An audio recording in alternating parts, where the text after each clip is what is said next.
जैसे ही वो गेट के आगे पहुंचे, उन सिक्योरिटी गार्ड के लीडर ने रजत को देखकर स्माइल किया और कहा, वेलकम सर, चोपड़ा सर आपका अंदर इंतजार कर रहे हैं।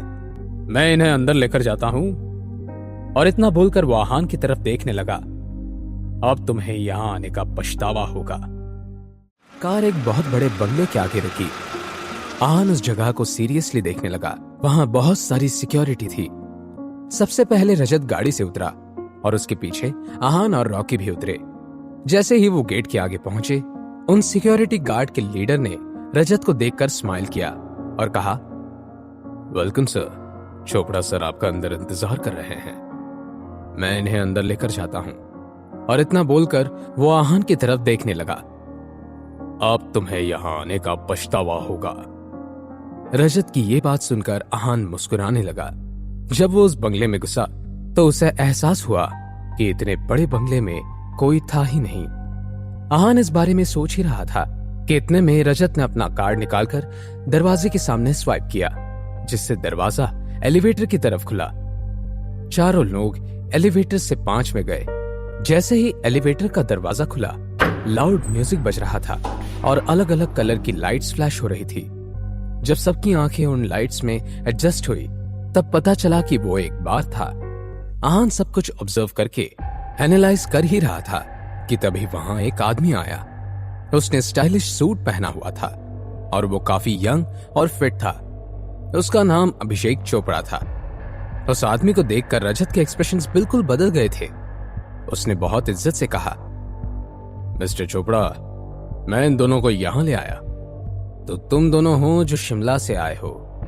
हाँ, हम ही हैं। तुम में तो बहुत हिम्मत है।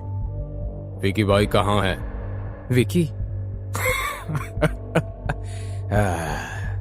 आओ मेरे साथ। कुछ कदम चलने के बाद सब एक जेल के सामने पहुंचे, जिसमें विकी बंद था। उसका पूरा शरीर लहूलुहान हुआ था। विकी की ऐसी हालत देखकर आहान और रॉकी की आंखें खुली की खुली रह गई। उन दोनों को बहुत गुस्सा आ रहा था। रॉकी जैसे ही आगे बढ़कर उस आदमी पर हमला करने वाला था, उसने बंदूक निकाल ली थी। देखते हैं तुम मुझ पर पहले हाथ उठाते हो या फिर मैं बंदूक पहले चलाता हूं। रॉकी अभिषेक को घूरता रहा, पर उसने हमला करने की हिम्मत नहीं की। तभी रजत ने रॉकी को लात मारी और कहा, तुम तो लड़ने में माहिर हो ना, अब लड़ो। फिर उसने आहान की तरफ देखा और कहा, और तुम बहुत स्मार्ट समझ रहे थे ना खुद को, अब बोलो। हाँ, तुम्हें इस बंदूक पे भरोसा है? तुम कहना क्या चाहते हो? अंधे हो क्या? दिखाई नहीं दे रहा कि मिस्टर चोपड़ा के हाथ में बंदूक है? ट्रिगर दबाते ही तुम्हारा काम खत्म। रजत ने हैरान होते हुए कहा। आहान रजत की बातें सुनकर मुस्कुराने लगा। Desert eagle, 0.357 inch in diameter, firing speed of 378 metre per second and bomb capacity of 8। और ये बनी थी 1985 में। क्यों? सही कह रहा हूं ना? अभिषेक बिल्कुल हैरान था। जब से आहान उस बिल्डिंग में आया था, वो बहुत शांत था। अभी बंदूक को देखकर उसके एक्सप्रेशंस बिल्कुल नहीं बदले थे। वो इतना कॉन्फिडेंट कैसे था? आहान ने ना में सर हिला दिया। जब आहान ने ना किया तो अभिषेक और भी हैरान और परेशान हो गया। वो अच्छे से जानता था कि इस बंदूक के बारे में किसी को भी आसानी से पता नहीं हो सकता था। अभिषेक ने कंफ्यूज होकर आहान से पूछा, क्या तुम मार्शल आर्ट में ट्रेनिंग करते हो? आहान ने इस बात का कोई जवाब नहीं दिया, बस मुस्कुराने लगा। उसकी मुस्कुराहट देखकर अभिषेक को और भी अजीब लगने लगा। वो सोचने लगा था कि क्या रजत के लिए आहान से पंगा लेना सही होगा? अगर ये सच में मार्शल आर्ट में ट्रेंड है तो फिर इसके पीछे बहुत लोग होंगे। अगर इस आहान को कुछ हो गया तो मुझे और मेरे परिवार के लिए प्रॉब्लम्स खड़ी हो सकती हैं। अगर तुम वहां से हो जहां से मैं सोच रहा हूं, तो फिर आज का हादसा बस एक मिसअंडरस्टैंडिंग होगी। तुम इस आदमी को वापस लेके जा सकते हो। मिसअंडरस्टैंडिंग? रियली? तुम्हारे कहने का मतलब क्या है? अभिषेक समझ चुका था कि आहान इस मामले को इतनी आसानी से जाने नहीं देगा। अगर मेरे दोस्त के साथ तुम ऐसा करोगे तो मैं तो बदला लूंगा ही। ये मामला अब तभी खत्म होगा जब तुम दोनों के हाथ टूटेंगे। तुम्हें दिखाई नहीं देता अभिषेक के हाथ में गन है और तुम हमारे साथ लड़ने तोड़ने की बात कर रहे हो? इतना बोलते ही रजत ने वहां पड़ा एक हथियार उठाया और रॉकी की तरफ फेंका। तुम्हारी इतनी हिम्मत। इतना बोलते ही आहान ने रजत को कसकर थप्पड़ लगाया, जिसकी वजह से वो उड़कर कुछ कदम दूर जाकर गिरा।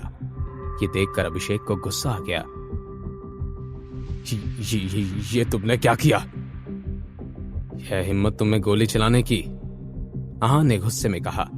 यह सुनकर अभिषेक भी अपना आपा खो बैठा और ट्रिगर दबा दिया। गोली हवा को चीरते हुए आहान के आईब्रोज के बीच में थी। उसने खुद को इस तरह बचाया जिसे देखकर सब हैरान थे। अभिषेक की आंखें खुली की खुली रह गई।